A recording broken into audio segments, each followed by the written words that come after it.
beneficiary of the UK's trade preference scheme, the Developing Countries Trading Scheme.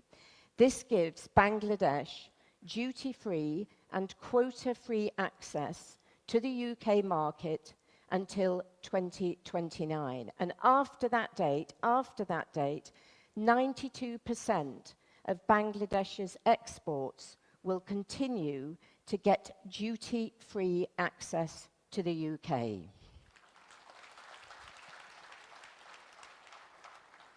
This scheme also encourages Bangladesh to diversify its exports to the UK beyond garments, laying the groundwork for Bangladesh's economic security ahead of LDC graduation next year.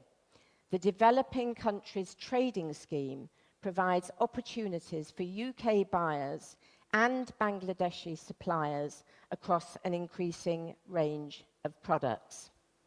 And as Bangladesh prepares to engage and enhance its trading relationships in the post-LDC era, the UK government is providing technical assistance to the Ministry of Commerce to strengthen their capability on trade policy and negotiations.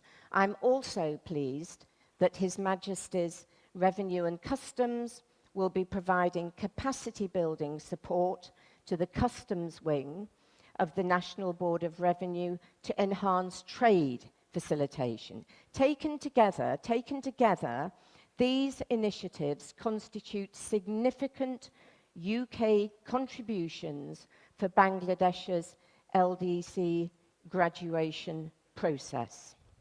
Moreover, in support of the interim government's economic priorities, the UK is playing a proud role in supporting macroeconomic stability and restoring confidence in Bangladesh's banking sector, crucially important.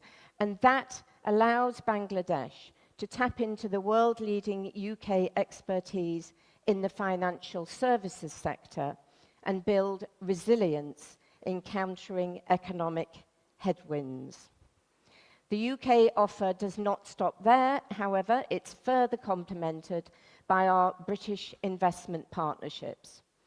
Our development financial institution, British International Investment, recognises Bangladesh as a powerhouse market. It's investing $450 million in Bangladeshi companies between 2022 and 2026. BIA has invested in companies such as RFL Electronics to help diversify Bangladesh's manufacturing base, as well as supporting micro and SMEs and women-led businesses. I saw some great examples yesterday, I can tell you, through funding partnerships with BRAC Bank and Citibank. Sitting alongside this, our export credit agency, UK Export Finance, remains committed to supporting private sector growth with up to £2 billion cover available to support projects in Bangladesh across all sectors. Now, while I've enjoyed the benefits of Eid to get to this venue on time, one of the challenges that affects everyone in Dhaka, I hope you won't mind me saying this, is its infamous traffic, which I'm afraid does dent productivity. And that's why London's Transport Authority, Transport for London, is working with Dhaka city authorities to test ideas that can help reduce traffic jams. And I'm sure there will be a big cheer for that one. And I am aware that many British and international businesses see the growth and opportunities of this market and want to expand their operations here. But at the same time, we also do hear concerns from businesses about laws, regulations, and red tape that make it more difficult for them. And we are keen to help Bangladesh take full advantage of global business through an enhanced and enabling environment that rationalizes the cost of doing business, reduces regulatory bottlenecks, and ensures protection for intellectual property rights. We welcome BEDA's steps to implement as many reforms and as quickly as possible, and that is injecting confidence to foreign investors that Bangladesh is open for business. We're providing technical expertise to BEDA to develop its analytical capability, continuing a collaboration that goes back for more than 20 years.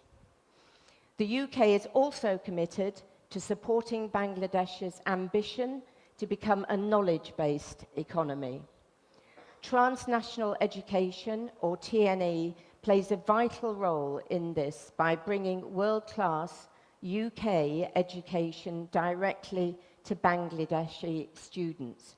And frankly, this not only equips graduates with the skills needed for the global workforce, but also strengthens Bangladesh's appeal as an investment destination. I think this is a crucial area for future partnerships. And while some excellent UK TNE programs already exist there, as I say, we do see significant potential to expand these partnerships.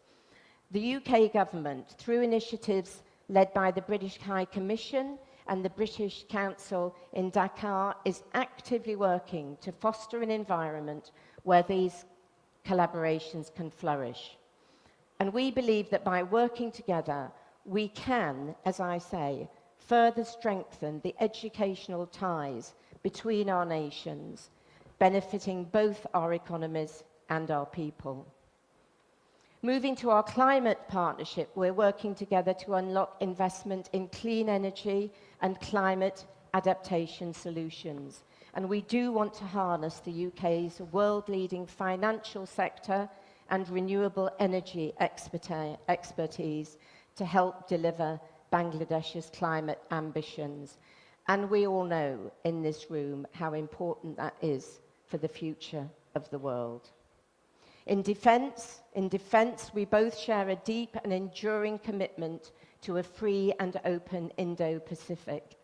There's significant potential, however, for much closer defence collaboration over the coming years, building on our enduring military-to-military partnership. And I see opportunities to unlock ready-to-go opportunities in the maritime sector and in wider defence procurement partnerships.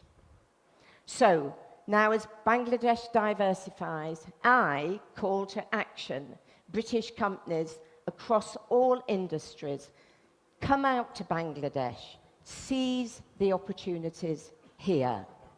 I was delighted to be with Ashik Chowdhury last month at the UK government's Indo-Pacific Trade Roadshow in London and hear him share, as he did today, the exciting prospects to do business in this country. It's inspiring. And as he and I discussed, I'm particularly pleased that we're working closely with Bangladesh on our shared ambitions in aviation, in defence, in financial services, higher education, and the transition to cleaner growth. So to conclude, the UK and Bangladesh economic, trade, and investment relationship is stronger than ever. I can tell, you can feel it here today, there is a fresh impetus for us to refresh our bonds and work even more closely together. Oh, he'll come from that side. The UK will remain a steadfast partner to Bangladesh, and our businesses and people in both countries will play an important role in that together. Onek Donna Bag. Hey. Thank you. Thank you. Thank you. And now to complete this trilogy, the third of our speakers, will be our very own Syed Naseem Mansoor from Bangladesh. Mr. Mansoor is, amongst many things, the founding director of Apex Footwear. So, ladies and gentlemen, Syed Naseem Mansoor. Thank you, Dr. Please. Thank you. Thank you so much. Honorable Chief Advisor, honorable advisors, excellencies, distinguished guests, and most importantly, fellow members of the Bangladesh business community, President of ICC Bangladesh, Metropolitan Chamber, Dhaka Chamber, and our friends from abroad. Assalamu alaikum and good morning, sir. I am proud, privileged, and humbled to be able to present in front of you the local investors' perspective on Bangladesh. I work for a company called Apex. We are shoemakers, retailers. We work in the pharmaceutical space.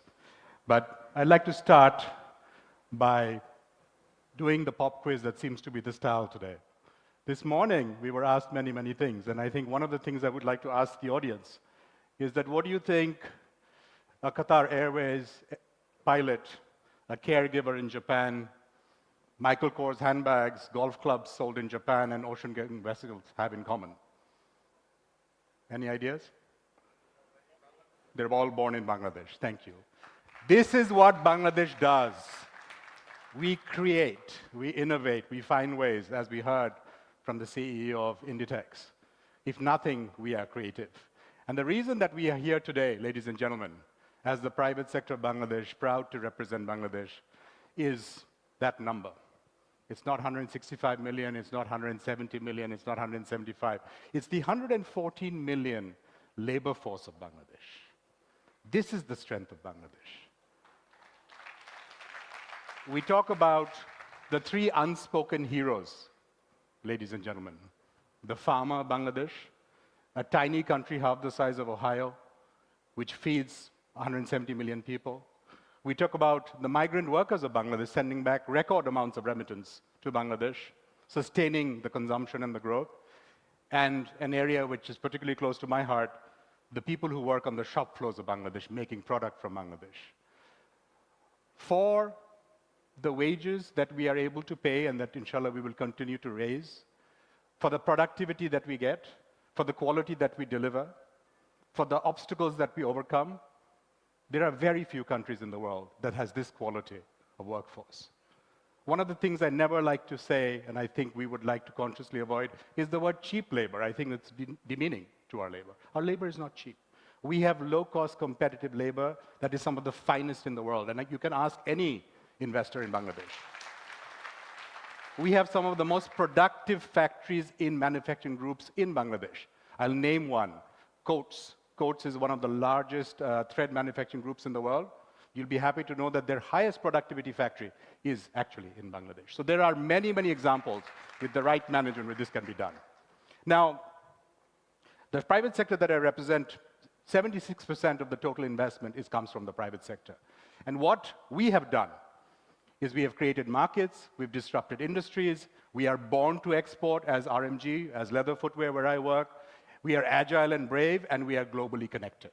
And examples of this are just a few that I would like to now especially highlight to our friends maybe who are visiting Bangladesh for the first time.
local companies that have created industries.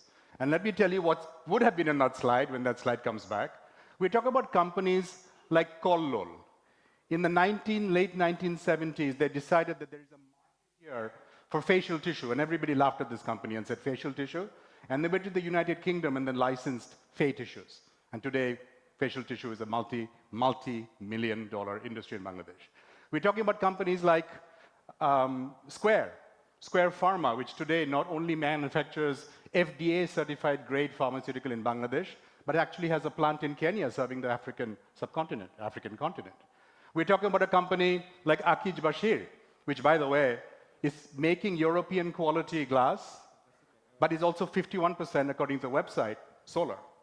So we do things differently. You talk about a company, and this has now become iconic, Partex, which is actually, sorry, can you please go back to the previous slide? Okay, thank you. We talk about Partex. Partex is actually now a word in Bangladesh. We used to make furniture, thank you so much. We used to make furniture only with solid wood. Now you have Partex board. You talk about, I love this one. I don't know if you know this logo. It's Amanat Shah Lungi, the little flower on the side. Amanat Shah Lungi is a third-generation lungi producer, which is now a vertically integrated textile producer. Why can't we have an international lungi brand? A lot of people wear lungis. Look around. So I think there's a lot of stories here that need to be told. We talk about Arong. Arong is one of the few social businesses in Bangladesh, and Sir, of course, wrote the book on this, where basically they employ the rural artisans and they bring that to market at a speed and at a pace that nobody else can match. They just built the world's largest craft store in the Dhanmondi. For those of you visiting, go take a look. 60,000 square feet of beautifully handcrafted Bangladesh. We talk about Pran.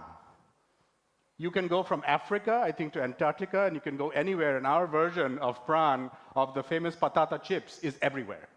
So Bangladeshi companies scale, Bangladeshi companies can compete. And of course, last but not least, we do have BGMEA. Putting Bangladesh garments on the map, made in Bangladesh, the label check that we heard about. ACI, the last example that I will give. ACI aerosol, we all grew up with that. Unfortunately, mosquitoes is part of life also in Bangladesh, but it's also an opportunity.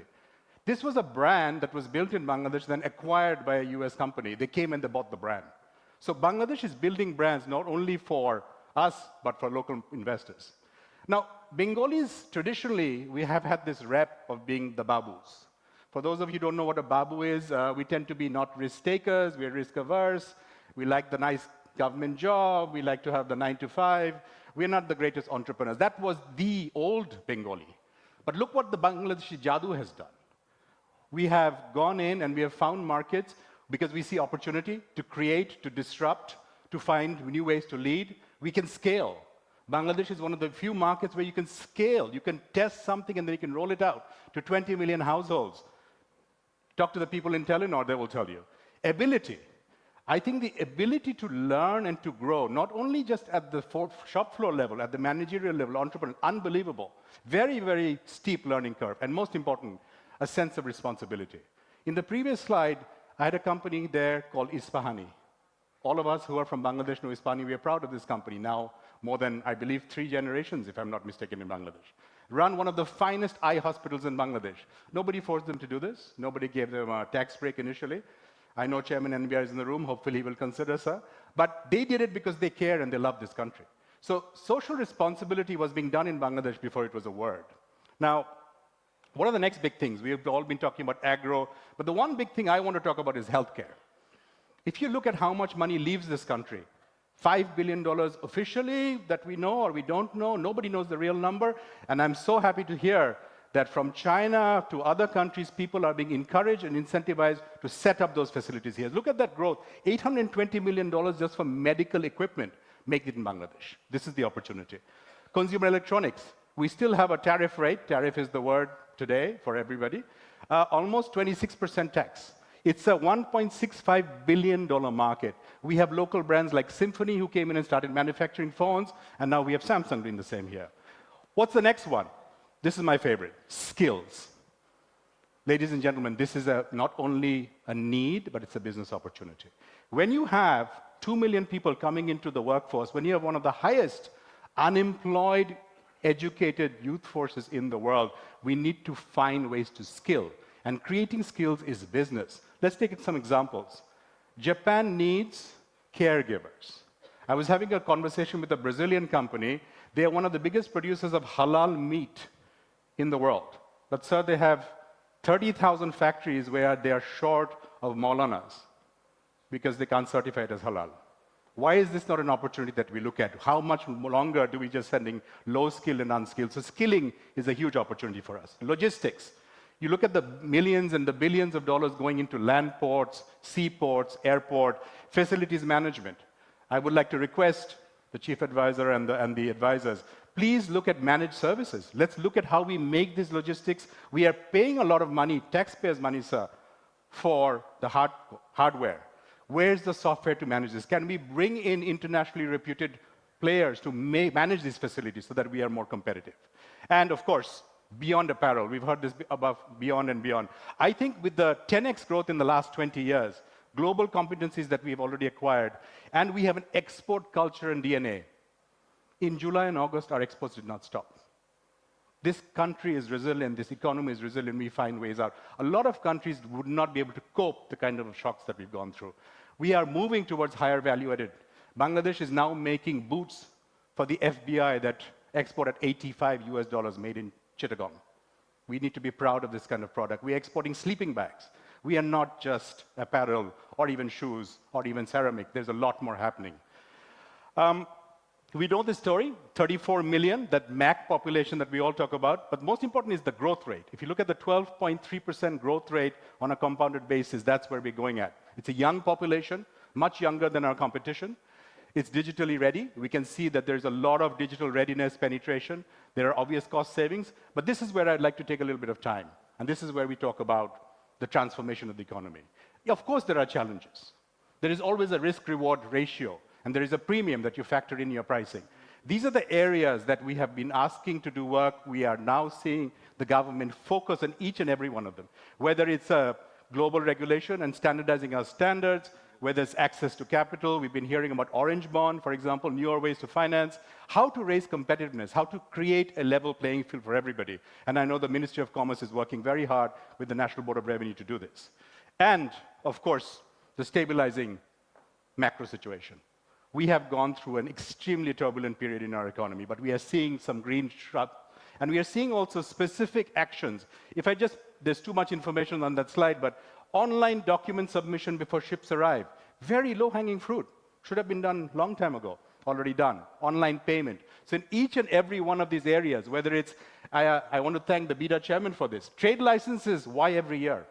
Why do we need to let's have it for 3 years, let's have it for 5 years, already done. Long-term actions in terms of export diversification. Let's allow the bonded warehouse system beyond the RMG to other people. So, why Bangladesh and why now? First, resilience is second nature. We are resilient as a culture, we're resilient as a nation, we have to find ways through. That's what we do. Whether it's natural disasters, whether it's man-made, whatever it is, whether it's the erosion of advantage, whether it's tariffs right now, we will have to find a way through. And I feel confident that working together, as we saw from the morning presentation, if the private sector and the government work together as we are doing now, and we continue to build that, we will find a way through. Location. We've heard about that extended market, and it's not just, I would say, the immediate neighborhood. We're talking about the Big B opportunity.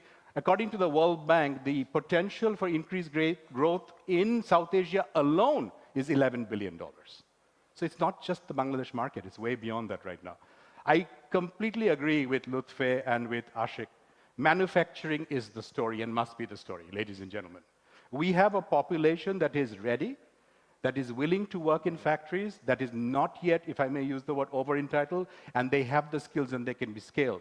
This is the sweet spot for the next 20 years, simply because of our age profile. And it's manufacturing across, for export, for domestic, as well as for shared.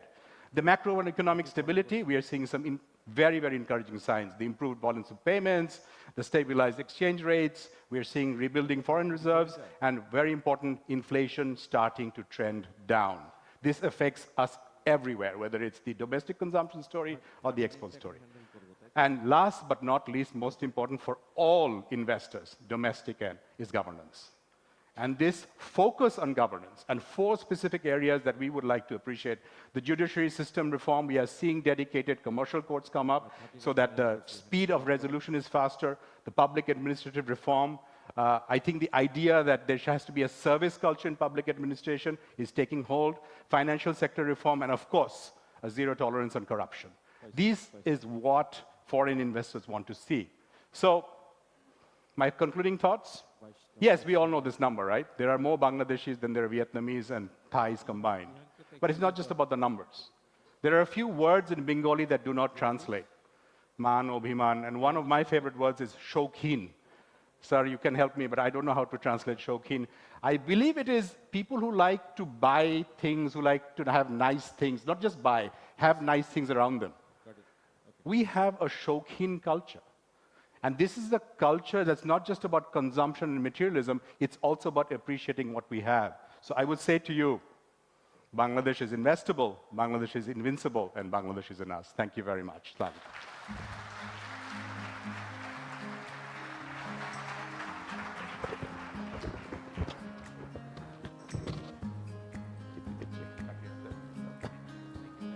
Thank you, Nasim Bhai, and my apologies to you and to the audience for the interruption earlier on. Now we've come to the next segment of the program, which is really, really exciting because we're going to be celebrating and recognizing trailblazers in 4 categories. But I'm not going to tell you any more. To do that, please welcome on stage Mr. Nayan Rahman Rochi, Head of Business Development at BIDA and the overall operations lead of this event. Thank you. Good morning, ladies and gentlemen, and I hope that you are enjoying the Bangladesh Investment Summit so far. As Mr. Siddiqui just mentioned, I'll be announcing the winners of the first ever Excellence in Investment Awards, an award that recognizes and celebrates the journey and efforts of our investors who have made significant strides in reshaping Bangladesh's future through impactful investments. This year, the Excellence in Investment Awards will be given in 4 categories: innovation, ESG, foreign investment, and local investment. The award process was meticulously designed and implemented in partnership with KPMG, a globally recognized and independent professional services firm, bringing their global expertise and standards to ensure credibility, transparency, and fairness. Despite a very short application window, we did receive 167 applications, reflecting Bangladesh's dynamic and fast investment landscape. Can I please ask all of you to give a big round of applause to all the 167 applicants? The applications, though, then had to go through KPMG's globally accredited multi-step validation process that includes data verification, criteria-based scoring, and physical site validation. The shortlisted candidates then were presented in front of a 4-member high-level jury who eventually decided on the 4 winners for today. These inspiring organizations will be receiving a uniquely designed trophy by Mr. Shamal Sarkar, a renowned Bangladeshi sculptor known for his outstanding work on contemporary sculpture. The winner's trophy design reflects growth, economic progress, marked by innovation and inclusivity.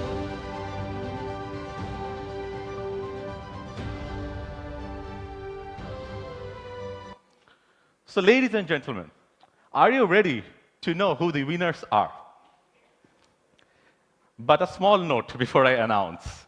To limit the disruptions in terms of movement, may I kindly request the winners, whenever I announce your name, to gather at the corner on my right side and stand there. I'll call you up on stage later, but if you can kindly just gather when your names are announced, that would actually help all of us. All right? Having said that, let's start with the innovation category, category number 1. This category recognizes successful early-stage entrepreneurs who have already made transformational inroads into the existing ways of doing business through either innovation or their entrepreneurial spirit. Ladies and gentlemen, the first Excellence in Investment Awards for the innovation category goes to Fabric Lagbe.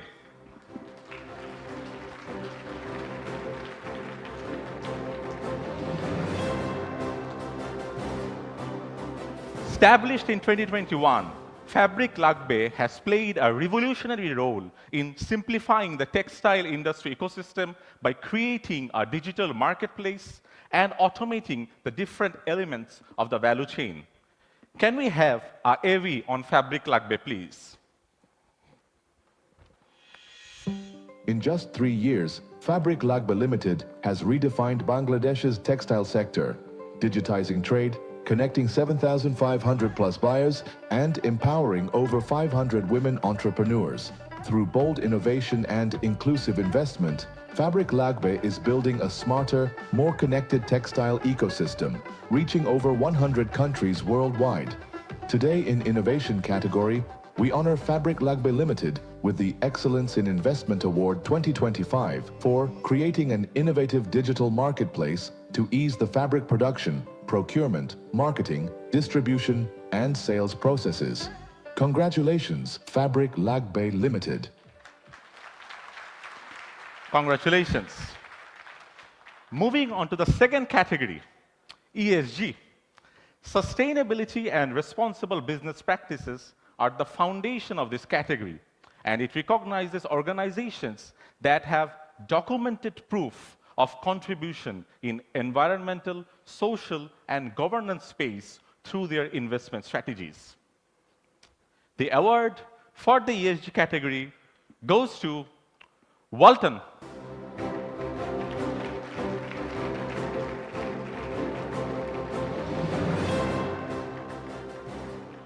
Walton has demonstrated continued excellence and commitment to sustainability by setting up mass renewable projects, employee well-being initiatives, and consistent commitment to financial standards and governance. Can we please play the AV for Walton? From a humble start in 2006 to becoming a publicly listed powerhouse, Walton High-Tech Industries has propelled Bangladesh's electronics industry to unprecedented heights, producing a wide range of electronics, reducing imports, and exporting to over 40 countries. Today, in ESG category, we honor Walton with the Excellence in Investment Award 2025 for maintaining high-quality environmental, CSR, and employee well-being projects, including 1,300 megawatt-hour annual renewable electricity production. Congratulations, Walton. Congratulations. Well, we are halfway there. The next category is foreign investors. The eligibility of nomination for this category included all organizations where foreign investors hold majority shareholding in a company. The award acknowledges the role of international investors in advancing our economic progress. Let's reveal the winner for foreign investors category. The winner is Bikash.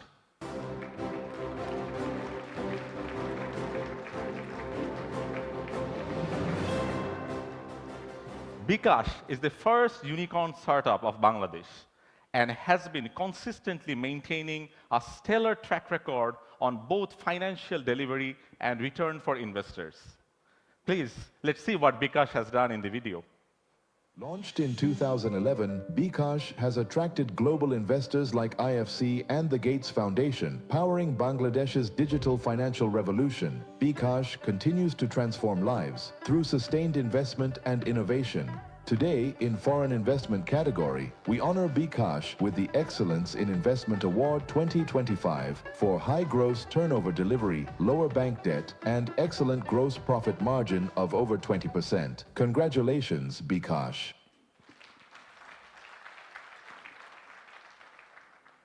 Our last category of the Excellence in Investment Awards is the local investors. awarding local businesses for their outstanding role in driving economic growth, fostering innovation, and creating employment opportunities in the country.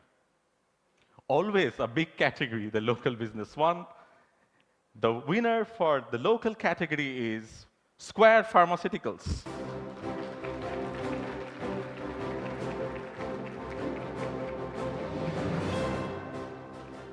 Congratulations to Square Pharma, which continue to be a pioneer in the category with world-class manufacturing and export-driven growth. Square, in fact, over the last 3 years, has delivered 20% revenue. Can we watch a video on Square Pharma? From a small venture in 1958 to a pharmaceutical giant, Square Pharmaceuticals has forged a legacy of excellence. Pioneering world-class manufacturing and export-driven growth, Square invests in cutting-edge facilities, R&D, and talent.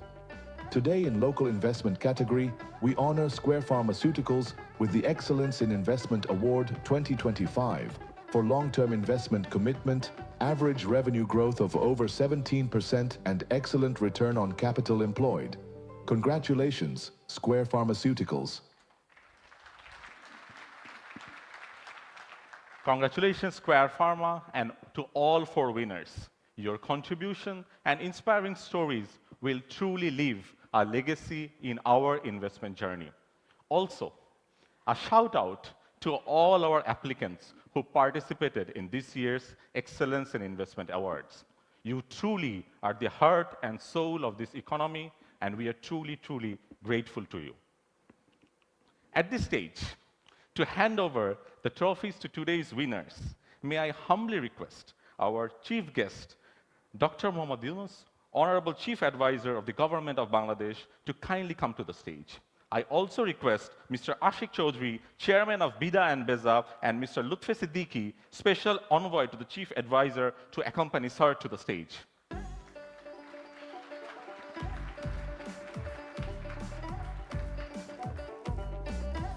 Lutfi bhai.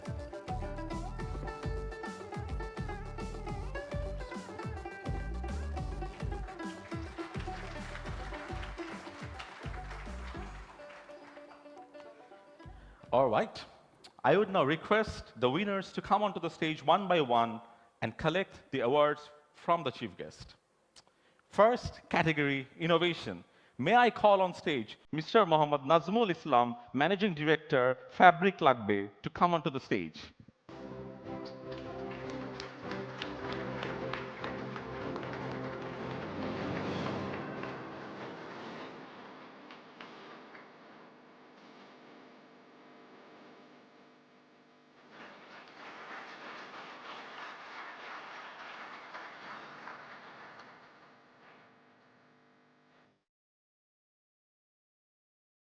And done.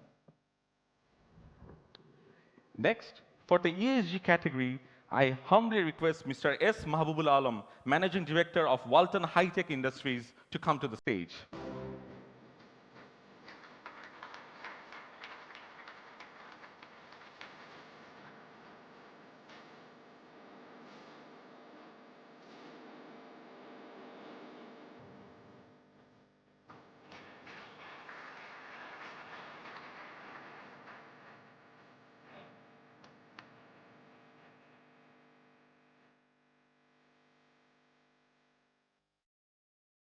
Foreign category and for Bikash, we have Mr. Kamal Saiful Kader, Chief Executive Officer, to receive the award.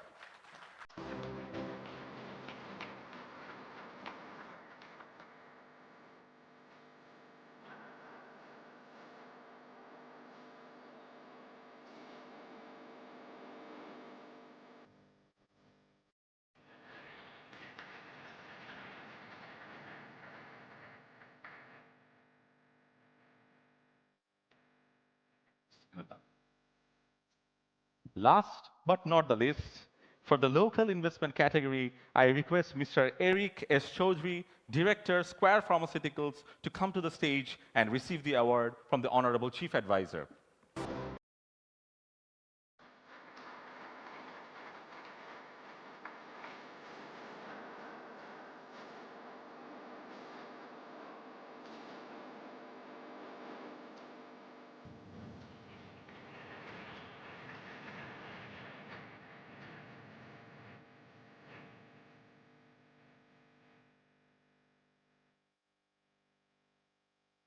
Thank you. May I now request all the winners to come onto the center stage to take a group picture.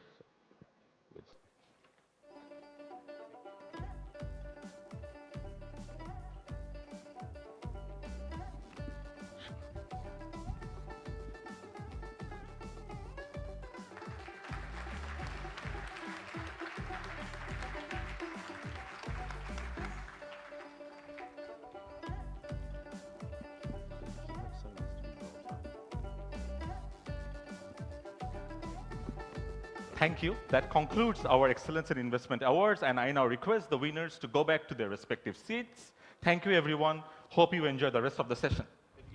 So, Akununa, just next second. As the 4 awardees leave the stage, we would ask the Honorable Chief Advisor to please remain with us for just a little bit longer, because we'd like to now invite a surprise reveal, another distinguished honorary in a very special category to the stage. I see him over there now. We need to find a way to bring him up. If you could, ladies and gentlemen, a round of applause for Mr. Ki Hak Sung, please.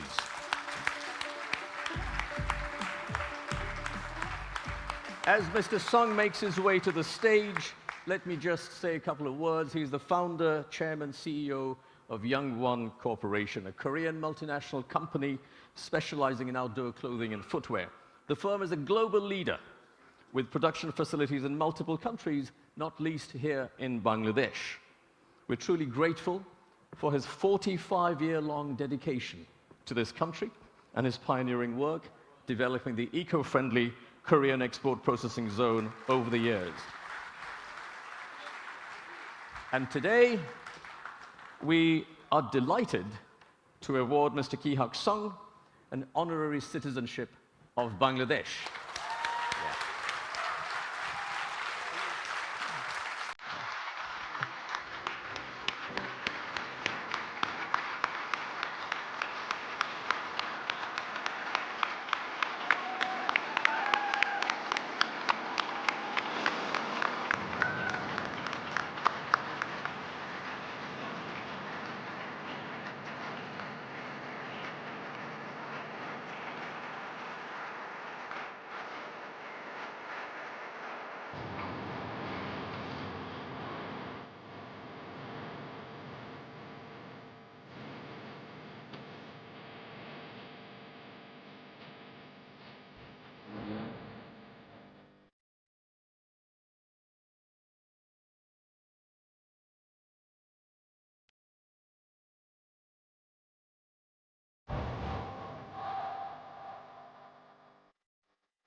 So, if you would like to take your seat, we'll ask Mr. Sung to say a few words. Please. Do you have a script or? Honorable Chief Advisor and advisors and diplomats, my friends, especially friends from Chittagong, and my delegates from Korea, 35 delegates, we come along. On behalf of entire Youngwon family of 72,000 in Bangladesh and another 28,000 elsewhere, I am truly honored as well as humbled to have this honorary citizenship. Thank you. I must say, in one of the venues, I said, I'm leaving from one of my hospital in Korea, Severance Hospital, and Chittagong, shuttling between these two. So I was wishing that I become a citizen of Bangladesh, especially citizen of Chittagong. And it came 5 years earlier than I expected. I thought after 50 years, you would be giving this award to me.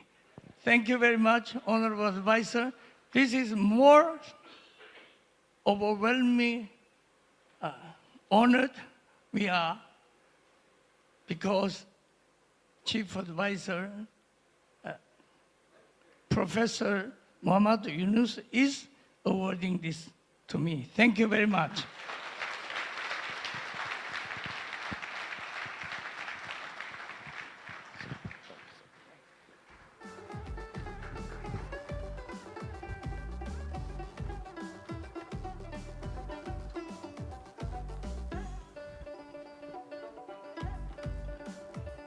So it's now time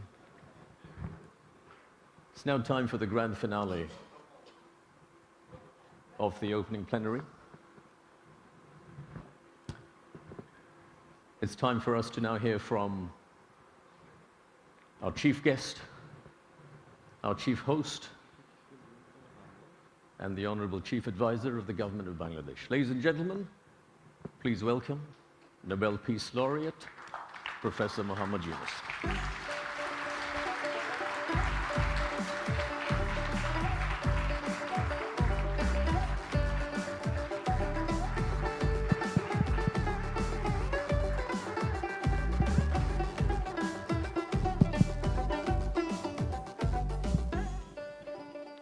Assalamu alaikum. It's a very emotional occasion. Seeing through the journey that Bangladesh has gone through.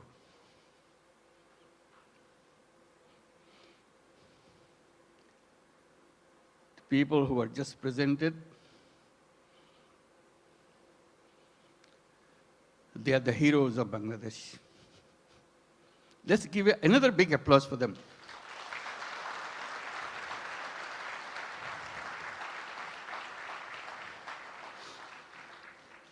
Another standing ovation for our new citizen, Kyu Hak Sang.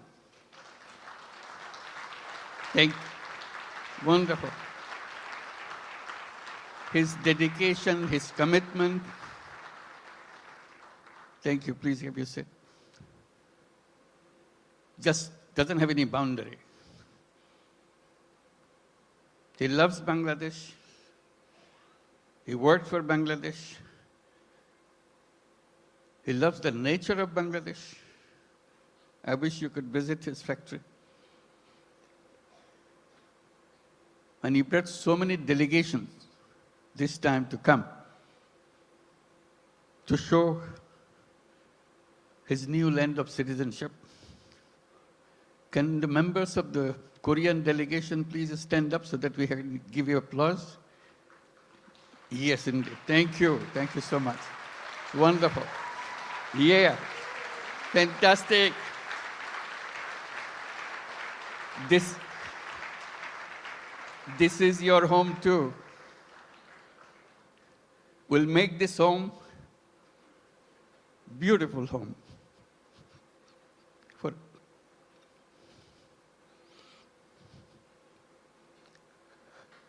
Seeing them today, it's a journey that we have made the last 50 plus years. I was just remembering when we became an independent country in 1971. The celebration that we went through and commitment we made for building a new nation. Despite sacrifices of lives for achieving that independence, we rejoiced. We are free. That was 1971. Then came 1974.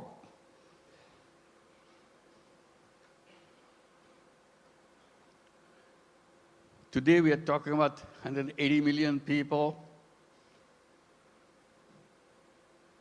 In 1971, we were just about 1/3 of that size in population.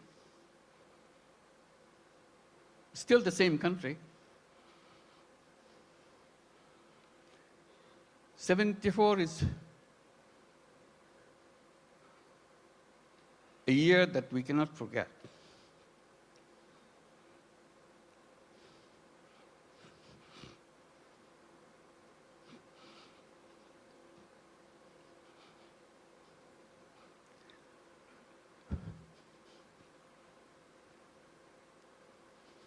Sorry.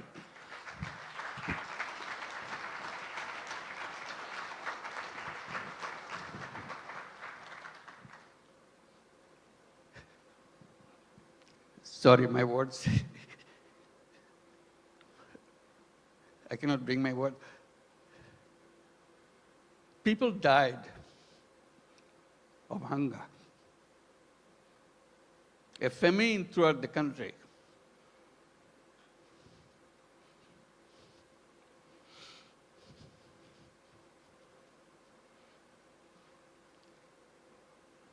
One and a half million people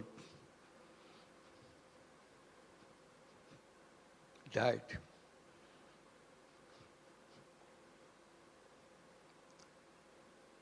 So that was the country we started with.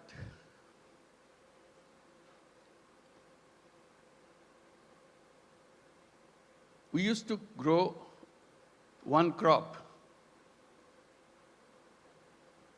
We didn't know any other way. Our population was known as farmers because they have no other profession.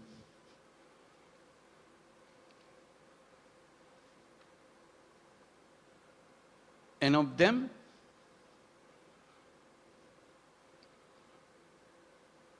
three-fourths of the population were landless farmers. They had no land.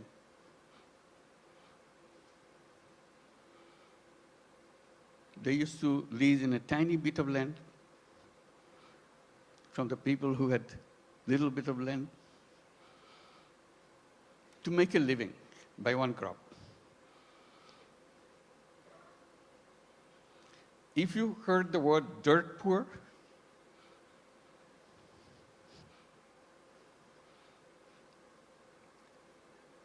that was Bangladesh.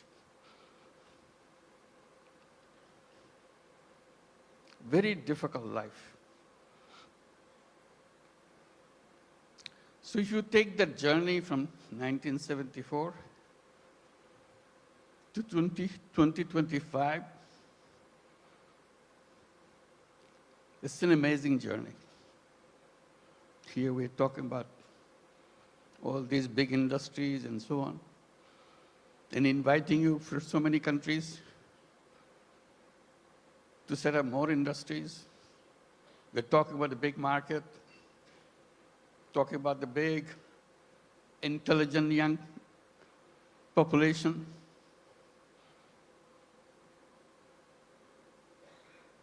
That's Bangladesh. Came a long way in a very short time.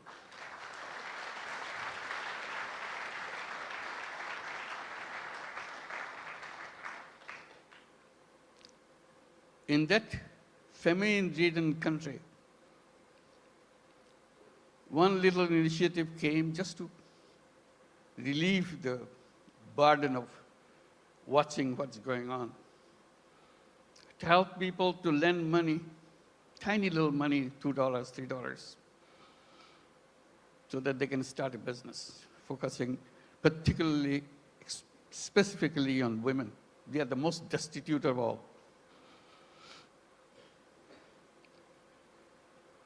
That became known as microcredit. We created a bank called Grameen Bank. Had no idea what this finally will turn out to be. But it turned out to be a global name.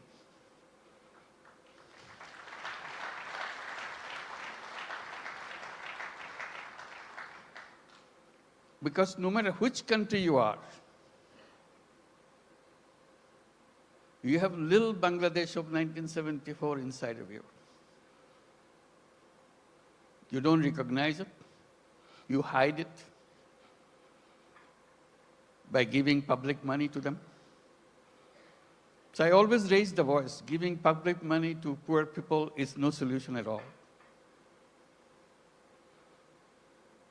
Solution is creating the structure,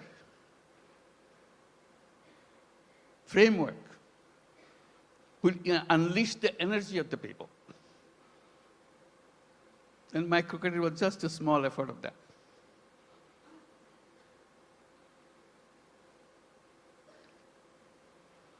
Then a crazy idea came over. When government wanted to issue license for telephone, we had nothing to do with telephone. We didn't have any telephone in the country. Few telephone in the cities, most of them don't work. So we talked, why don't we apply for a license for telephone company? A crazy idea. Government asked, what do you do with the telephone company? What business you got to do? I said, we'll give it to poor women. They laughed at us.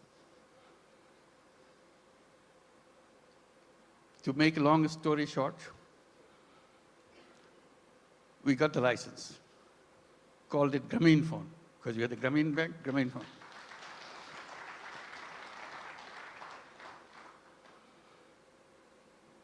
Nobody wants to partner with us because we have no knowledge, nothing. Because Bangladesh is no place for mobile phone. There's no market for mobile phone. Who wants to be partner? So we knock at every door, international doors. Nobody wants to partner.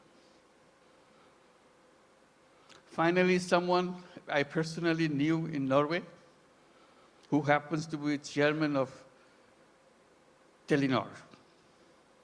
I explained to him, can you help me? I explained why we want to do this and why we want to bring the phone to the women. He took it seriously. But the company board doesn't agree with him. They said, what, Bangladesh? We never heard a name called Bangladesh. So it's a big effort for him. The more board rejects, he comes back again, explain again. Finally, he got it through. The company assessment was, at the peak of this company, you will have 200,000 user of the mobile phone in the whole country, 200,000. And you cannot make a living on this with this kind of clientele. He told me, I said, are you crazy? It will be at least 10 times more than that. That's the way I could figure. It became the largest telephone company in the country.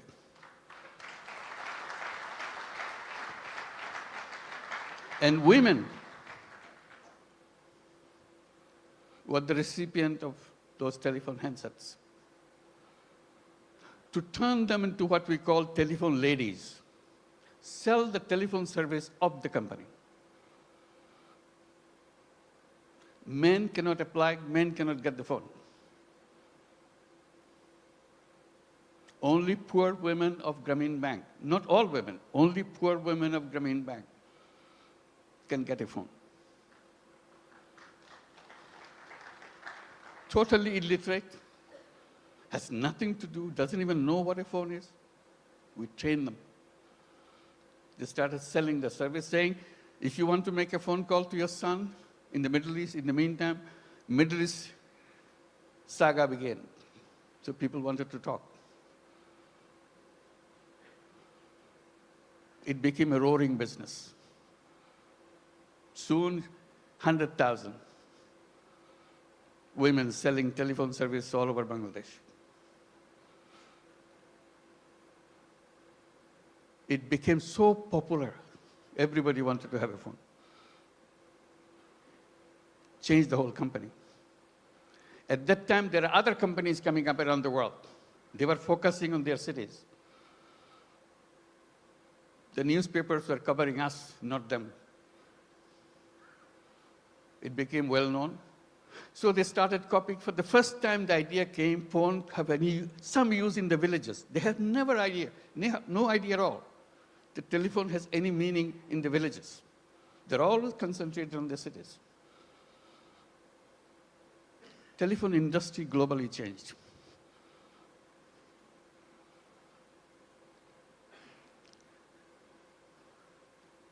I'm narrating this story a little bit because Bangladesh is a country with crazy ideas to change the world, make things happen.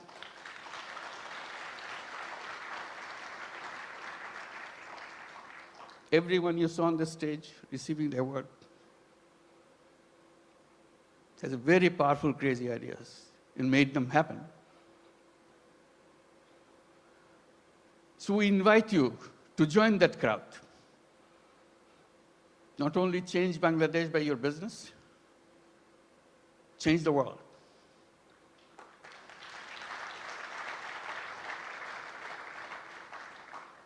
I keep reminding people, yes, you want to make profit, go ahead, make profit. Maximize as much as you can. But we can add a little piece into it. Social purpose. You don't have to get disrupted by that. It's something that you can do, you have fun. Like many of you do already.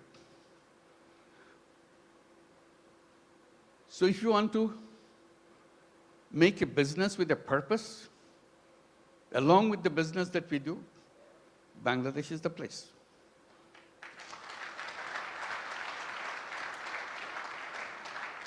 You will not know what your business will be like.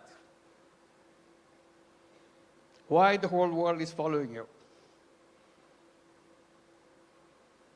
Why suddenly you look back, how did it happen? Bangladesh makes it happen.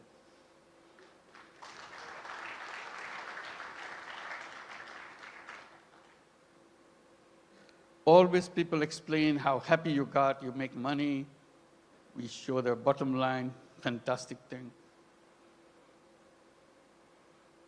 I try to add a little bit to that by saying making money is happiness, definitely, of course. But making other people happy is a super happiness.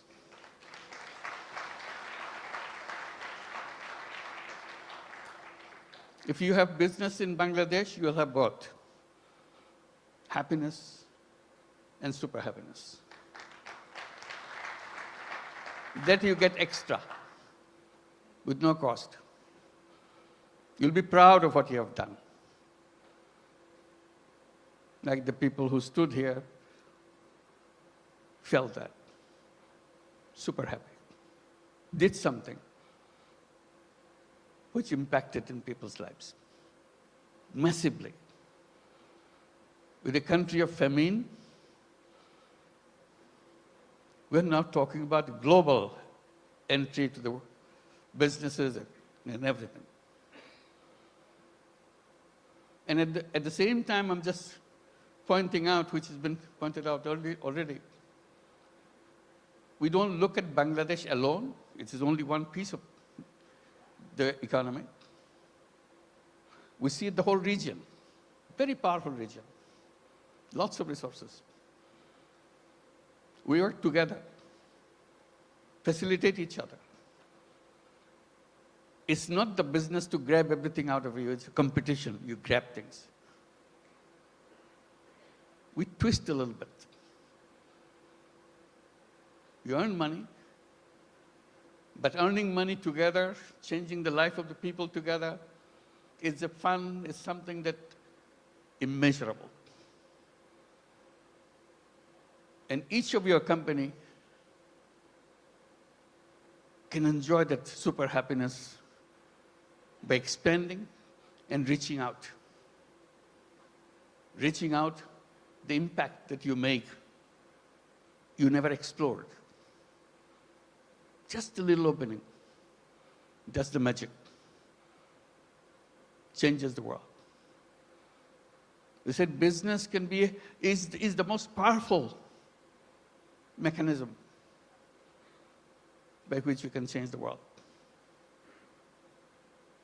But we are trained to focus on some so narrow thing, we miss out the world. We can try opening a little bit. And I emphasize by saying, let's create a new civilization where you're wide, we're open, we embrace the world. I underscore by saying we can create a world of 3 zeros. It can be done with the businesses, not by the government. Government cannot achieve that. That's not the function of the government. It's the function of individuals, human beings. We are human beings. We can change the world. And business gives us a big, powerful tool in our hand. And the new civilization, I say, should be a civilization where there'll be no carbon emission. We can do that. That's where the business innovation comes. All we have to do is just pay attention to that side. No carbon emission. It's a self-destructive system if you allow carbon emission to continue. No wealth concentration. It's fun to make money, but wealth concentration is the most dangerous thing to a human being. It will destroy the whole world. And zero unemployment. The young people get excited about it. Because all of you are entrepreneurs, not job seekers. Think like an entrepreneur. Make things happen. And Bangladesh is a place to see that. How suddenly we are known as farmers. We're a country of farmers, landless farmers. We didn't have any land, much land, little. Only in the 70s, early 60s maybe, 60s, some crazy young guys from the universities dared to enter into something which is happening in the country because of business interest of other countries, garment industry. They said, why not us? That was the beginning of the garment industry in Bangladesh, those crazy young guys. All the first generation, some of them are already here, came out of that generation. And now moving into the second generation, you heard Naseem, the second generation entrepreneur. That's our history. In 2 generations, second generation is just the beginning. It's still the first generation going on. Topon is here too, I saw him. Where are you? Second generation, I'm sure. So that's the journey of generations. Now, what is the third generation coming up? Are we prepared for that? That's a challenge to all of us. And we talk about second generation, we have to talk third generation a little bigger. Boys and girls. Somehow, in entrepreneurship in the past, women left out. We have some, but very few. But women are as creative, as entrepreneurial as anybody else.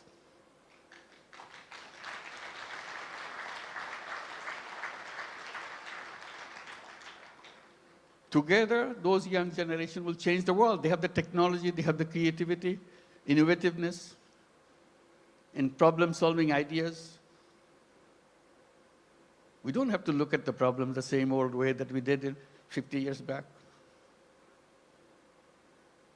waiting for the government to do something. We people can do that. That's a chance.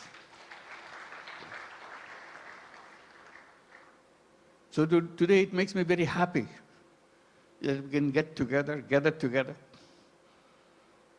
and talk about creating that world. It's not just business in a limited idea, which is good, but you can have another space remains unutilized. Let's use this too. And Bangladesh, the business in Bangladesh is not only for Bangladesh, that's the point. It could be for the whole world. Whoever thought that microcredit, which started in a tiny little village, now would be a prime business in the United States, Grameen America.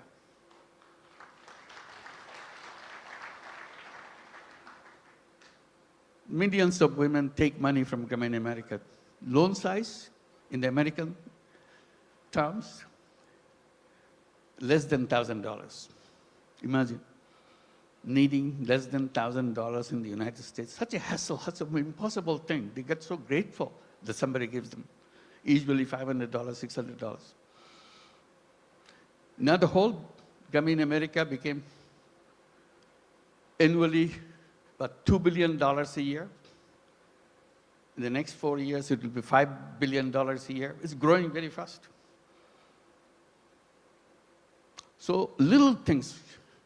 In that sense, Bangladesh ground is very fertile. You put a little bit of seed, it becomes global.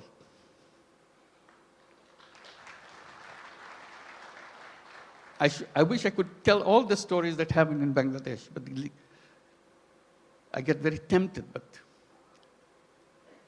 they're all here. Talk to them, find out. And we welcome you to join us with that mission, creating a new world for the whole world. Thank you very much.